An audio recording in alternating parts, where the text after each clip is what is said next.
Hello guys, behind me we've got a forged Glanza in for today. There's an oil leak coming from the oil filled housing. Some of you might know this Glanza. I've done a video on it before.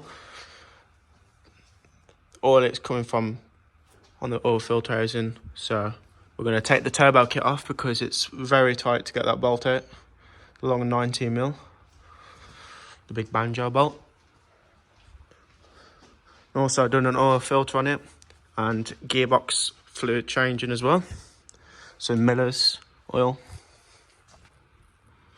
So I already have disconnected the exhaust from the downpipe. I'm going to take the oil return pipe off as well, off the turbo, which I already cracked off. Probably some oil will come out of it. There we go, bit of oil.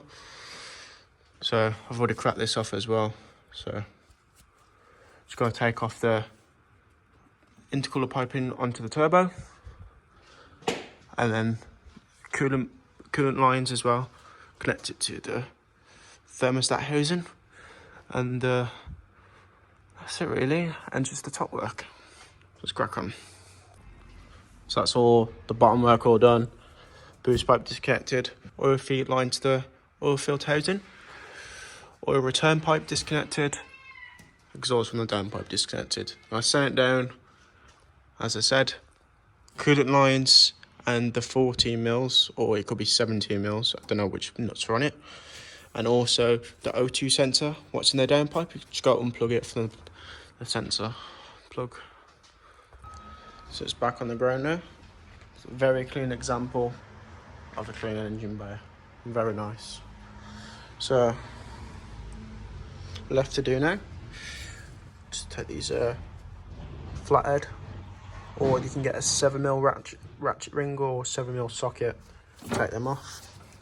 And remember where these go. Normally I do tape one up, which is for the first one, and put some tape here for the second one, which is down. So remember which order, instead of getting the manual and check where it goes. Now obviously this one connected to the turbo. Yeah, it's just pretty simple that you know where that goes. So these are 17 mils as well. Normally there's 14 mils on it, but I'm going to just crack these off. And also the O2 sensor is down here for the plug. It's somewhere around here somewhere. Just got to disconnect that as well, if I can find the plug. So finally got the O2 sensor out. I had to get off the downpipe because it's right into the bulkhead. It's all in the behind the dash. It's all nice and tucked away. So I've got that out. I'm gonna do the coolant lines now and get a bucket so I can catch all the coolant so it doesn't go everywhere. So the coolant lines are disconnected from thermostat housing, and also I took the silicone pipes off the external wastegate, and that's number one because the tape's higher. I put it as, and I put the bottom one as a lower, even though you can tell by the length, but just to make sure you don't want to switch them up.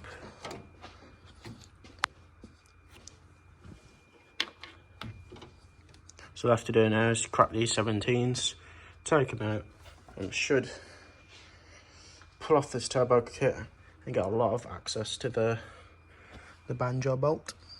So it's quite long thread, so it would top out the turbo. You were able to get it out.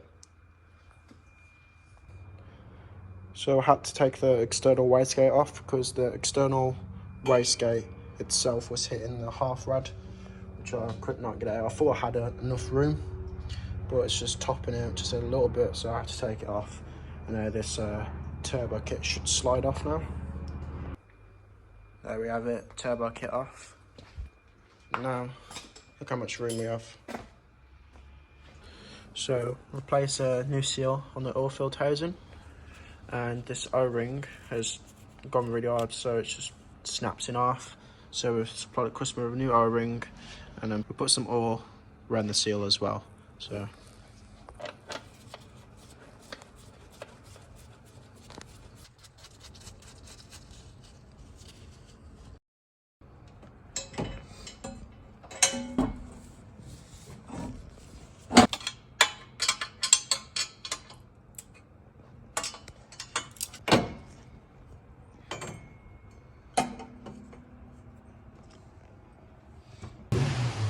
So that's the coolant lines on to the thermostat housing, and the external wastegate's back onto the clamp. And then I put these hoses back on. As I remembered, electrical tape or any tape will do. You know which one's which. That one's top because put the tape on top, and the bottom. Just a quick, easily, because you can easily forget. And obviously put this one back on to the turbo, like that. So now I'm going to send it up.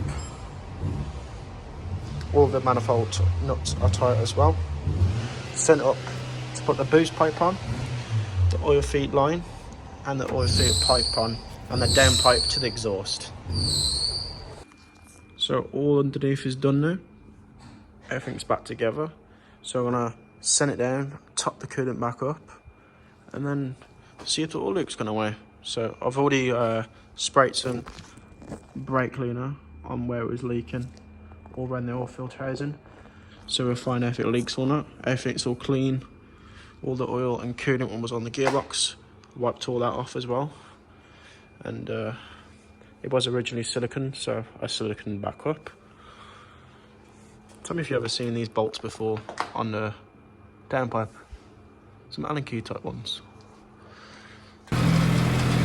So start the car up, absolute fine, no oil leaks or anything. That noise, just this bracket here. I'll sort that out for him.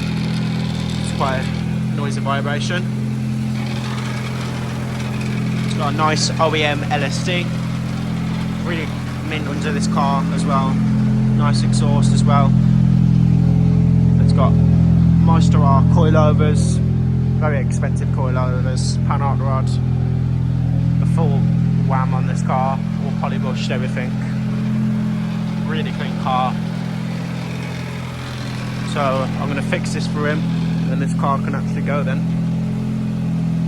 I'll see you guys in the next episode.